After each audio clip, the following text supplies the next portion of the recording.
നമസ്കാരം, ഞാൻ വികാസ്. എല്ലാവർക്കും ആർട്ട് വൈബ്സിലേക്ക് സ്വാഗതം. ഐസോമെട്രിക് പെർസ്പെക്റ്റീവ് അഥവാ ബേസിക് ഐസോമെട്രിക് ഡ്രോയിങ്ങിനെ കുറിച്ചാണ് ഇന്നത്തെ വീഡിയോ.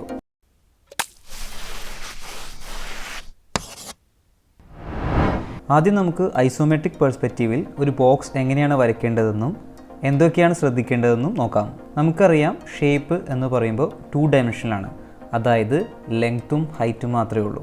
അതിനെ ഞാനിവിടെ എക്സ് ലൈൻസ് നിന്നും വൈ ലൈൻസ് നിന്നും എടുക്കുകയാണ്. അതായിരിക്കും കുറച്ചുകൂടി എളുപ്പം. ഇനി നമുക്കൊരു ബോക്സ് വരയ്ക്കാം. ബോക്സ് 3 ഡയമെൻഷനിലാണ്.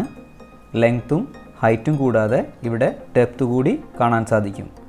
ഇതിന് നമുക്ക് എക്സ് വൈ സി എന്ന് മാർക്ക് ചെയ്യാം.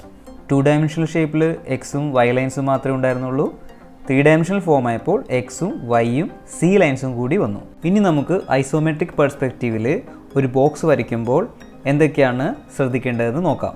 എളുപ്പത്തിൽ മനസ്സിലാക്കാനായിട്ട് 3 കളേഴ്സ് യൂസ് ചെയ്തിട്ട് ലൈൻസ് വരയ്ക്കുന്നുണ്ട്.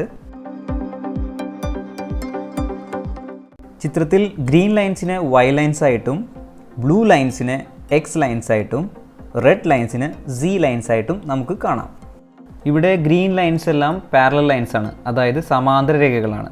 ബ്ലൂ ലൈൻസ് എല്ലാം പരസ്പരം സമാന്തര രേഖകളാണ്. റെഡ് ലൈൻസ് എല്ലാം പരസ്പരം സമാന്തര രേഖകളാണ്. ഇനി ചെയ്യേണ്ടത് ഈ മെത്തേഡ് യൂസ് ചെയ്ത് പലതരത്തിലുള്ള ബോക്സുകൾ വരയ്ക്കുക. ആദ്യം ചെയ്യേണ്ടത് കോർണർ വരയ്ക്കുക. ഇതുപോലെ 3 ലൈൻസ് യൂസ് ചെയ്തിട്ട് എക്സ് വൈ സി എന്ന് മാർക്ക് ചെയ്യുന്നുണ്ട്, എളുപ്പത്തിൽ മനസ്സിലാക്കാനായിട്ട്. ലൈൻസിൻ്റെ ലെങ്ത്ത് കൂട്ടി വരയ്ക്കാം. ടെക്നിക്കൽ ഡ്രോയിങ്ങിലും എൻജിനീയറിംഗ് ഡ്രോയിങ്ങിലും മെഷർമെൻറ്റ് യൂസ് ചെയ്താണ് ഐസോമെട്രിക് ഡ്രോയിങ് ചെയ്യുന്നതെങ്കിൽ ഇവിടെ നമ്മൾ ഫ്രീ ഹാൻഡ് ഡ്രോയിങ് ആണ്. മെഷർമെൻ്റ് ഒന്നുമില്ലാതെ ഫ്രീ ഹാൻഡ് ഡ്രോയിങ് ആണ് ചെയ്യുന്നത്. ഓരോ ലൈൻസ് വരയ്ക്കുമ്പോഴും പാരലൽ ആണോ എന്ന് ശ്രദ്ധിക്കുക. സമാന്തര രേഖകളാണ് വരയ്ക്കേണ്ടത്. പാരലൽ ലൈൻസ് കറക്റ്റായിട്ട് വരച്ച് പ്രാക്ടീസ് ചെയ്യാനായിട്ട് ആദ്യം നമ്മൾ 3 ലൈൻസ് വരയ്ക്കുന്നുണ്ട്, എക്സ് വൈ സി. ഉദാഹരണത്തിന് എക്സ് ലൈനാണ് വരയ്ക്കേണ്ടതെങ്കിൽ ആദ്യം വരച്ച എക്സ് ലൈനിൻ്റെ മുകളിലൂടെ 1-2 പ്രാവശ്യം പ്രഷർ കുറച്ച് ഒന്ന് വരച്ച് നോക്കുക. എന്നിട്ട് ലൈൻ വരച്ചു കഴിഞ്ഞാൽ കുറച്ചുകൂടി കൃത്യമായിട്ട് വരയ്ക്കാൻ സാധിക്കും.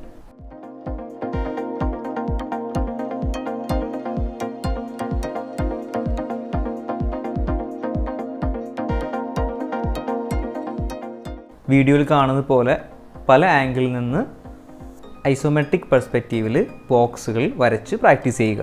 ഒട്ടും വരയ്ക്കാൻ പറ്റാത്തവർ വീട് വരയ്ക്കുകയാണെങ്കിൽ ചിലപ്പോൾ ഇതുപോലെ ആയിരിക്കാം വീട് വരയ്ക്കുക.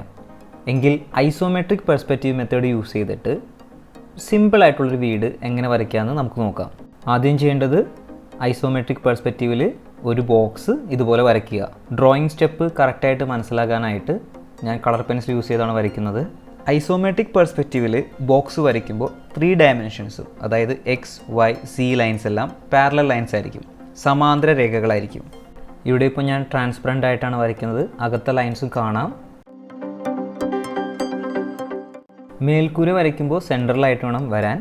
അതിന് വേണ്ടിയിട്ട് സെൻറ്റർ കണ്ടുപിടിക്കാനായിട്ട് ഇതുപോലെ ക്രോസ് വരച്ചാൽ മതി. ക്രോസ് വരച്ചു കഴിയുമ്പോൾ നമുക്ക് കറക്റ്റായിട്ട് സെൻറ്റർ കിട്ടും.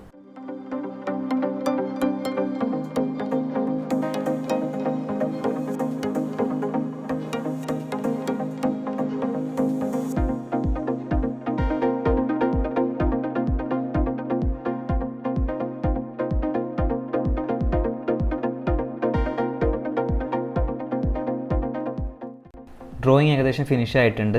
ഇനി പെൻസിൽ യൂസ് ചെയ്തിട്ട് ആവശ്യമുള്ള ലൈൻസ് എല്ലാം വരച്ചെടുക്കാം. ഇതേ ഡ്രോയിങ് തന്നെ നമുക്ക് സിമ്പിളായിട്ടൊന്ന് കളർ ചെയ്ത് നോക്കാം. കളർ ചെയ്യാനുള്ളത് കൊണ്ട് പെൻസിൽ വെച്ചിട്ടാണ് ഞാൻ ഡ്രോയിങ് ചെയ്യുന്നത്. വളരെ ലൈറ്റായിട്ട് വരയ്ക്കുക. ഇവിടെ 2B പെൻസിലാണ് യൂസ് ചെയ്യുന്നത് ഡ്രോയിങ്ങിന് വേണ്ടിയിട്ട്.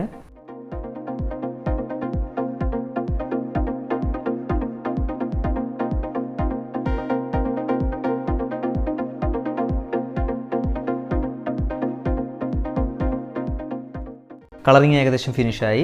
തുടക്കക്കാർ കൂടുതൽ ഡ്രോയിങ് ചെയ്യുക, അതിനുശേഷം കളറിങ്ങിലേക്ക് കടക്കാൻ ശ്രമിക്കുക. ഇന്നത്തെ വീഡിയോ എല്ലാവർക്കും ഇഷ്ടമായെന്ന് കരുതുന്നു.